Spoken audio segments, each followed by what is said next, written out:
கண்டி மாவட்ட தமிழ் பாராளுமன்ற உறுப்புரிமை என்பது 2000 ஆண்டு முதல் 2015ஆம் ஆண்டு வரை கை நழுவி போயிருந்தது.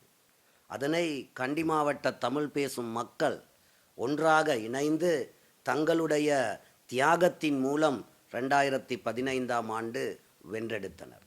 அதனைத் தொடர்ந்து 2002ஆம் ஆண்டு தொடர்ச்சியாக 2வது தடவையும் கண்டி மாவட்ட தமிழ் பாராளுமன்ற உறுப்புரிமையை கண்டி மாவட்ட தமிழ் பேசும் மக்கள் தக்க வைத்து கொண்டனர். அது கண்டி மாவட்டத்தில் வாழுகின்ற தமிழ் பேசும் மக்களினுடைய அடையாளம். அது கண்டி மாவட்டத்திலே வாழுகின்ற தமிழ் பேசும் மக்களினுடைய தன்மான சின்னமாக காணப்படுகின்றது. இவ்வாறு கண்டி மாவட்டத்திலே வாழக்கூடிய தமிழ் பேசும் மக்கள் ஒன்றாக இணைந்து இளைஞர் யுவதிகள் பாடுபட்டு பெற்றுக்கொண்ட அந்த அடையாளத்தை மனோ கணேசன் தான் போட்ட பிச்சை என கொச்சைப்படுத்தியிருப்பது, இழிவுபடுத்தியிருப்பது கண்டனத்துக்குரியதாகும் என்பதை இந்த இடத்திலே கூறி வைக்கின்றேன். அது மட்டுமல்ல, இது முழுமொத்த கண்டியிலே வாழுகின்ற தமிழ் மக்களை, தமிழ் பேசும் மக்களை இழிவுபடுத்தக்கூடிய வகையிலே கூறப்பட்ட ஒரு கூற்று என்பதையும் இந்த இடத்தில் கூறுவது மட்டுமல்ல, முழுமொத்த தமிழ் சமூகத்திடமிருந்து மனோ கணேசன் மன்னிப்பு கோர வேண்டும், இந்த கூற்றுக்களை வாபஸ் வாங்க வேண்டும் என்பதை இந்த இடத்திலே நான் கூறி வைக்க விரும்புகின்றேன்.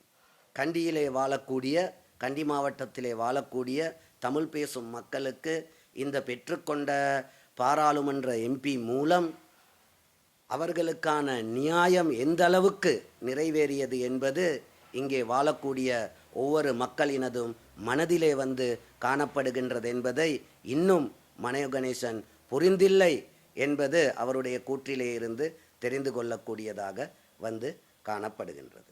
அது மட்டுமல்ல, அவருக்கு நான் ஒரு சவாலை விடுகின்றேன். மனோ கணேசனுக்கு நான் ஒரு சவாலை விடுகின்றேன். பாராளுமன்ற உறுப்பினர் மனோ கணேசனுக்கு தற்போது ஐக்கிய மக்கள் சக்தியிலே முன்னாள் அமைச்சர் அரீன் பெர்னாண்டோவினுடைய தேசிய பட்டியல் இன்று வெற்றாக இருக்கின்றது. அவே தமிழ் முற்போக்கு கூட்டணிக்கு கிடைக்க வேண்டிய அந்த தேசிய பட்டியலுக்கு பதிலாக தற்போது வெற்றிடமாக உள்ள அரீன் பெர்னாண்டோவினுடைய அந்த தேசிய பட்டியலை ரத்தினபுரி மக்களுக்காக மனோ கணேசன் பெற்றுக் கொடுப்பாரா? அதை சஜித் வழங்குவாரா?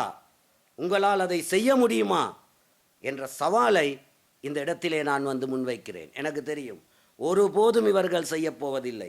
ஒவ்வொரு தடவையும் ரத்தினபுரி மாவட்ட மக்களின் வாக்குகளை, கேகல்லை மாவட்ட மக்களின் வாக்குகளை, கம்பா மாவட்ட மக்களின் வாக்குகளை, களுத்துறை மாவட்ட மக்களின் வாக்குகளை இந்த தேசிய ரீதியாக இருக்கக்கூடிய ஒரு கட்சிக்கு வாங்கி கொடுத்து அதன் மூலம் சலுகைகளையும் சம்மானங்களையும் பெற்றுக்கொண்டிருப்பவர்களால் எவ்வாறு ரத்தினபுரிக்கான தேசிய பட்டியலை பெற்றுக் கொடுக்க முடியும்?